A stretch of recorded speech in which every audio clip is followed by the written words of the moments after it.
This is Twit. There are how many people running for president in the Democratic Party? It seems like 150. It's quite a large number. There's some Republicans who have announced as well. Elizabeth Warren, one of the front runners, certainly she has the name recognition, wrote a post on Medium. Well, it says Team Warren, but it's by Elizabeth Warren. Here's how we can break up big tech.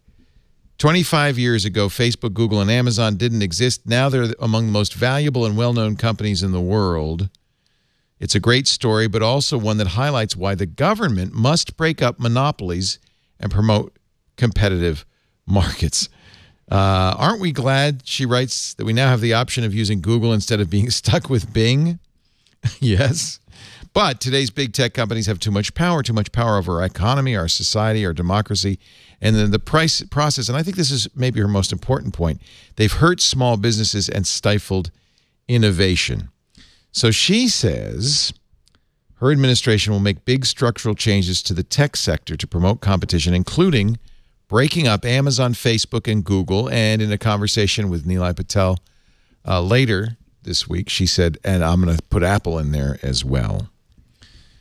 You can read the arguments. You know, I think a lot of people will have a visceral reaction to this.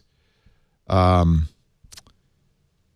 underlined an important part of this, as did John Patel. These companies would be prohibited from owning, and this is something I've actually always complained about with Google, owning both the platform utility and any participants on that platform. It's always bothered me that YouTube was owned by Google. Yeah. And that YouTube results always showed up very high. There's even a bar of YouTube results on Google searches. Platform utilities, she writes, would be required to meet a standard of fair, reasonable, and non-discriminatory dealing with users. That's FRAND. That's a little different. That's a patent dogma. Platform utilities would not be allowed to transfer or share data with third parties. I like that. So let's start with you, Paris. What, regardless of your political bent, is this viable? Is this doable? I think that this is viable, and I think it's incredibly necessary, especially I think if we're coming from a platform and e-commerce perspective. I mean, sure, people think about Amazon as an e-commerce company, and really Amazon is so much more than that. I don't think most people realize the breadth of Amazon as a company and the things that it touches. But I suppose if we're going to just look from the e-commerce niche, Amazon's a great example of why this is necessary, and the fact that if you go search something on Amazon, and probably something in the first three top results is going to be a product from Amazon, either an Amazon Basics. Like, let's say we search for charging cables for your iPhone. You're probably going to have an Amazon Basics cable pop up, or if not that, Amazon has hundreds of private label brands, something that doesn't seem like it's being sold by Amazon, but is manufactured, shipped, and fulfilled by Amazon. How the company does this is, since it owns the platform, it realizes, hey, a lot of people are looking for iPhone chargers or dog hats or whatever. We don't sell dog hats. We're going to make an Amazon labeled dog hat so that we get both the, in addition to the commission we'd normally make off a third-party dog hat being bought, we get the entire price of it. We get the entire revenue from that. And Amazon has the power to direct consumers towards its goods and to sink its competitors down in the search page to page 2, which means no one will see it, much less if it was at page 15. And this sort of power is something that has serious consequences for small businesses and innovators, because why would you, if you're an entrepreneur or a small business, why would you invest resources into trying to figure out the next hot product that people are going to be buying online? Because you're going to have to go through Amazon, and the minute your product ends up succeeding, Amazon is probably going to copy it and then push you back to the second or third page, or push you down to search result 5, and you won't be making any money anymore. Talks about the predatory practices Amazon will use, as with diapers.com, where a company comes along, I think it was a former Amazon employee, said, I know, I'll focus on diapers. Amazon immediately undercuts him, kills his business, and then buys it. Right. Zappos. And Amazon's done with this hundreds of companies. Over and over again. Recently, me and my colleague, Louise Matsakis, at the end of last year, we tried to put together a list of all of the different companies that Amazon owned. And it was one of the hardest things that we have ever done, because it's absolutely unreal, the hundreds and hundreds of companies that are Amazon. And anytime something comes up that is a competitor towards it, it purchases it. In India, in Saudi Arabia, and other places, Amazon has bought the Amazon equivalents. And most recently, India passed one of the strictest e-commerce regulations aimed at breaking up the monopolies of companies like Amazon or Walmart when it comes to e-commerce. And even that has kind of only had mixed effects on the company. It's required Amazon to reduce its stakes, how much it owns of these third-party entities that it sells on its site. But still, Amazon has so much of a market share that it's able to kind of get around even some of the strictest regulations. So it's kind of... Right, and the algorithmic, Leo downplayed what they did. Undercut pricing sounds like, oh, they have competitive pricing. That's a good thing. No, they were using really sophisticated algorithms to, in real time, undercut the price of literally every product on diaper.com to always be lower no matter what, no matter how much money. They don't care about losing money. They're making money in other places. And it's like literally they could just drive any company out of business. It's almost classic monopoly use of monopoly power. But on steroids, because it's all algorithmic and, now they have AI. That he says, because Amazon makes almost all of its profits from AWS, and it has a total stronghold on the cloud services market, it can sell everything on Amazon, and generally does, for a loss if it wanted to, and still be able to make a bunch of profit.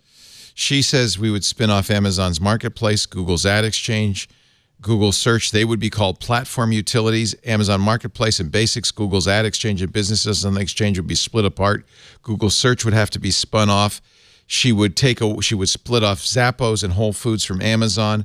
She would unwind the Facebook acquisition of WhatsApp and Instagram. She would take away Google's Waze, Nest, and DoubleClick, which is their ad platform. She says unwinding these mergers will promote healthy competition in the market, will put pressure on big tech companies to be more responsive to user concerns about privacy. I have to say my first reaction was, oh, hell no, because it feels like you're – I think we have this in this country sometimes. You're punishing them for being too successful, saying, is that what went wrong? The tree got too big?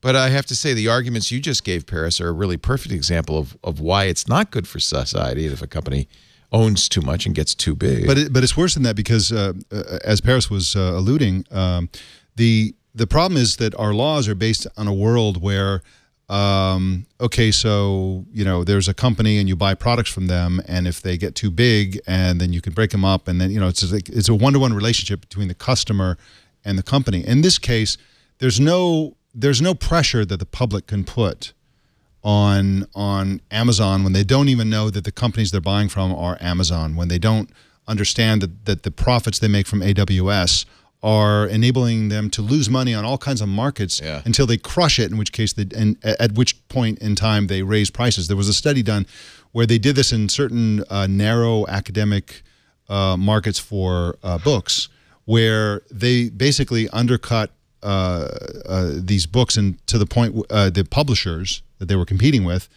to the point where the publishers went out of business, and as soon as the publishers went out of business, they quadrupled their prices. Right. For that category. I mean, that's the kind of thing. Perfect example. Even if they don't do it, they have the power to do it, and should they have the power to do it, and that's problematic. She also says, my proposals won't solve every problem we have with our big tech companies. We must give people more control. This is what we were talking about earlier, about how their personal information is collected, shared, and sold, and do it in a way that doesn't lock in massive competitive advantages for the companies that already have a ton of our data. Let's ask Socialist Europe what it thinks. Yes. Honestly, I'm not even I'm very surprised, first of all, that she would make this essentially her platform. I did think the US was ready to consider this idea.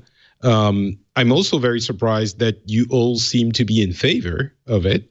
That's another thing I wasn't expecting. But overall, I'm not sure that how doable it is. But I think it almost doesn't matter. The key takeaway I have from this is that this is now in the conversation. This is a concern for the American public for the American political scene. And even if it doesn't happen, even if, you know, she doesn't become the Democratic nominee, even if she doesn't, even if she does and she changes things when she actually gets into office, it's kind of putting it in the public consciousness in a way that I think until 6 months ago would have been unimaginable, maybe going back a year. And until she actually put it in that Medium post, I don't think people would have think was possible. So I was shocked. Creating that conversation. Yeah. It's a great point.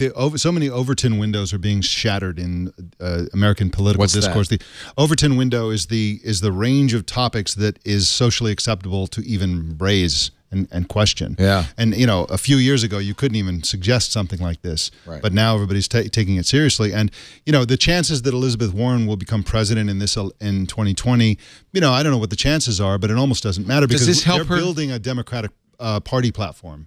So even it might end up on the platform. Exactly. Does it help them or does it hurt them? I think it helps them because I think America in the majority supports an idea like this. I think that's probably true. What Americans are not thinking a lot about, on the other hand, just to play devil's advocacy, I mean, personally, I agree with Patrick in the sense that I don't care.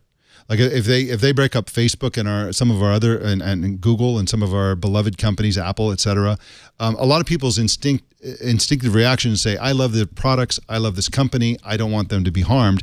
But, you know, it's going to, you know, if there were 3 Apples, that wouldn't be terrible. And all the shareholders would now be the owners of 3. It actually could create more value. I mean, Alphabet did it voluntarily, sort of.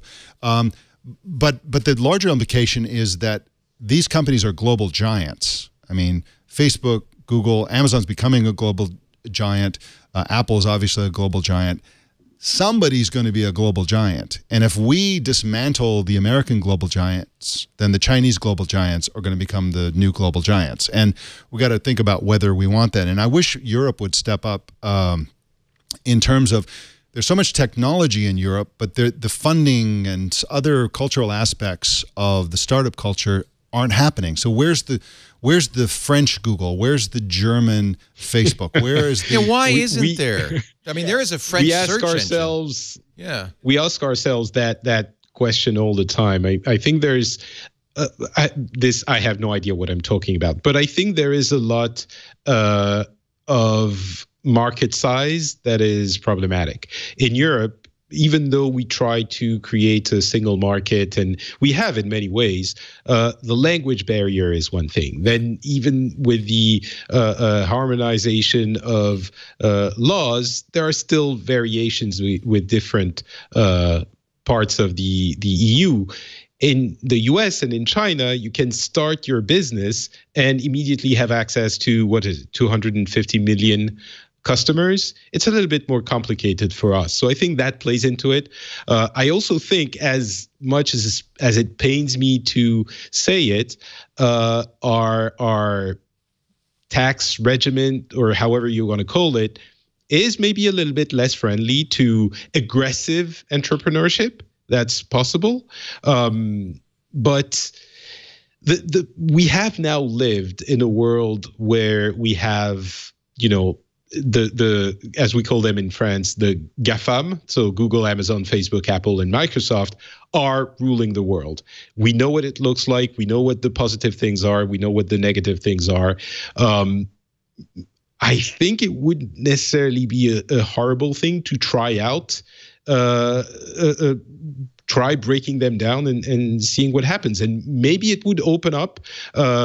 We were a little bit slow in Europe and in other countries to get on the internet train, and maybe it was too late, you know, when the things we realized and the companies were already there and choking everyone, the competition out of everyone else. Maybe that could reignite a little bit of competition in other countries as well.